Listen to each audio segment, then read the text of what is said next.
सुप्रभात प्यारे बच्चों। हिंदी कक्षा के इस तास में आपका स्वागत है। पिछले तास में हमने समुद्र की सैर छठा अध्याय जो है वह समाप्त किया था, उसके प्रश्न उत्तर। तो आज हम एक नया अध्याय शुरुआत करने जा रहे हैं जिसका नाम है ईश्वरचंद्र विद्यासागर। यह अध्याय ईश्वरचंद्र विद्यासागर नामक व्यक्ति के ऊपर दिया हुआ है कि उन्होंने जीवन में अपना कैसे पढ़ाई पूरी की अपनी, फिर वह समाज सेवा किस तरह से उन्होंने समाज सेवा की, यह सब उनके बारे में बताया हुआ है। तो हम अभी शुरुआत करते हैं। एक परिवार रोजगार की तलाश में देहात से कोलकाता जा रहा था। इतना पैसा नहीं था कि मोटर या रेल से यात्रा की जाती। माँ बाप के साथ 7-8 साल का एक छोटा सा बालक दौड़ता हाँफता चला जा रहा था। तो हम ऐसे भी देखते हैं कि लोग रोज़गार की तलाश में देहात से शहर जाते हैं, जैसे गांव से शहर जाते हैं लोग, है ना। तो वह क्या कर, इनके पास ये इनके माता पिता जो थे वह भी रोज़गार की तलाश में देहात से कोलकाता जा रहे थे। कोलकाता के आसपास ही इनका गांव होगा, वहाँ से वह कोलकाता जा रहे थे और उनके पास इतने पैसे नहीं थे कि वह मोटर से या रेल से जा सके। तो वह ऐसे ही पैदल निकल पड़े रास्ते पे। और उनके साथ उनका छोटा बच्चा भी था जो 7-8 साल का था। वह उनके साथ दौड़ते दौड़ते फिर छोटे बच्चे जब कुछ दूरी दौड़ लेते हैं, फिर उनको क्या होता है, वह थक जाते हैं तो फिर हाँफने लगते हैं, है ना। तो वह बच्चा भी दौड़ता हाँफता अपने माता पिता के साथ जा रहा था। सड़क पक्की थी पर उस पर मील के पत्थर लगे थे और जो सड़क से वो जा रहे थे वह पक्की थी सड़क, कच्ची सड़क नहीं थी मिट्टी वाली, वह पक्की थी। तो वह उस पर मील के पत्थर लगे हुए थे। जैसे देखो, हम यहाँ से अगर ओखा जाए या द्वारका जाए, जैसे ओखा है यहाँ से हमारा 10 किलोमीटर, तो कुछ कुछ दूरी पर ऐसे पत्थर लगे हुए होते हैं रास्ते के बाजू में, है ना। उस पर नंबरिंग रहता है, क्रमांक डाले हुए होते हैं, 1 2 3 4 ऐसे नंबर्स दिए हुए होते हैं। तो वह 1-1 किलोमीटर के अंतर पे वह दिए हुए होते हैं या 1 मील के अंतर पर दिए हुए थे। मील मतलब माइल, 1 किलोमीटर मतलब 1 मील मतलब 1.6 किलोमीटर, मतलब 1.6 kilometre is equal to 1 mile. ठीक है, इतना डिस्टेंस होता है। तो इन अंतर पे पत्थर लगे हुए रहते हैं। तो इस बालक को भी जिज्ञासा हुई। आप भी बचपन में अगर अभी भी पूछते होंगे, अगर जिन बच्चों को दिखते होंगे रास्ते के बाजू में जो पत्थर होते हैं, तो हमें जिज्ञासा होती है, छोटे बच्चों को होती है कि ये पत्थर किस लिए लगाए हुए हैं। तो उसको भी जिज्ञासा हुई और उसने अपने पिताजी से पूछा, यह क्या है।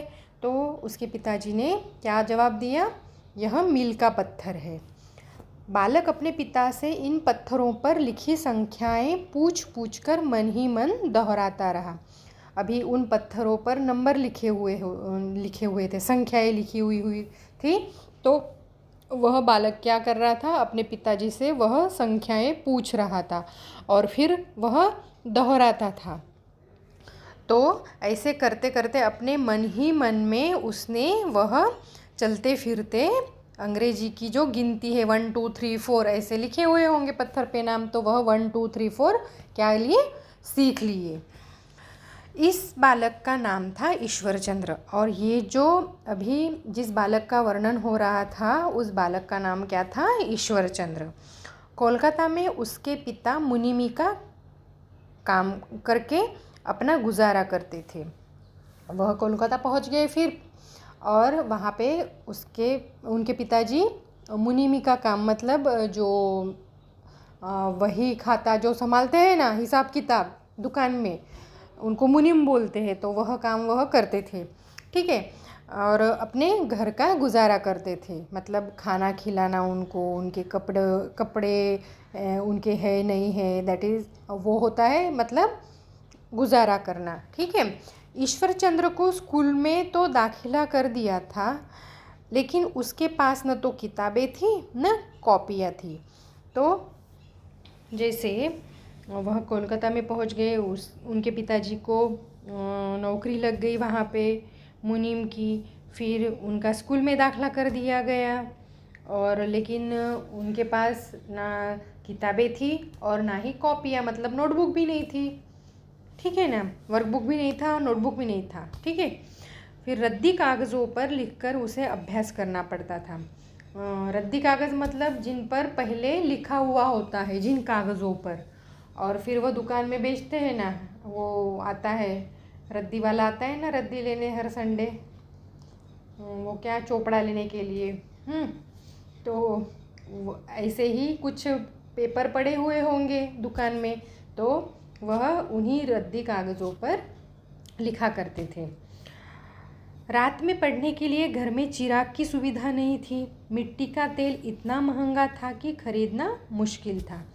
अब जब रात में पढ़ाई करना चाहते थे वो, लेकिन उनके घर में सुविधा नहीं थी, दिया तक नहीं होता। और चिराग मतलब वो जो मिट्टी के तेल का दिया होता है ना, वह नहीं लगा पाते थे। क्यों? क्योंकि वह मिट्टी का तेल इतना महंगा था कि वह खरीद नहीं पाते थे, तो बहुत मुश्किल था उनके लिए वह। रात में जब कोलकाता की गलियां सुनसान हो जाती थी, तब अपनी किताबों को लिए ईश्वरचंद्र गली में नगर पालिका की बत्ती के नीचे पढ़ा करते थे। अभी आप अपना टर्न कर लीजिए पेज। ठीक है। 38 पेज नंबर पे है।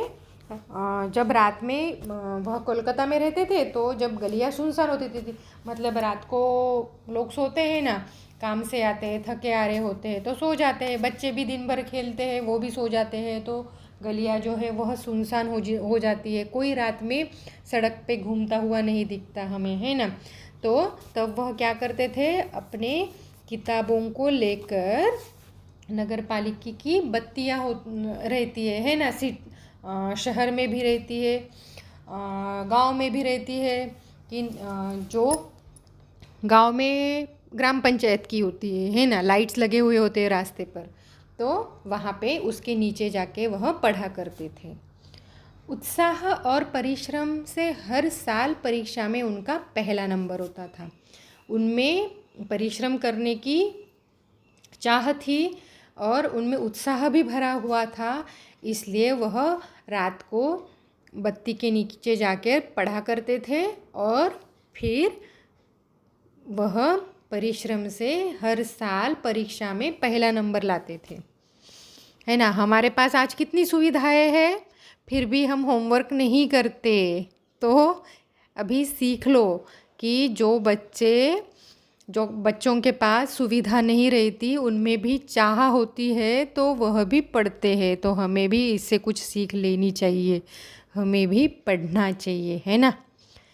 तो आज हम यहीं पे रुकते हैं, और अगला वाला जो अध्याय है वह हम दूसरे तास में समाप्त करते हैं। ठीक है, तब तक के लिए धन्यवाद।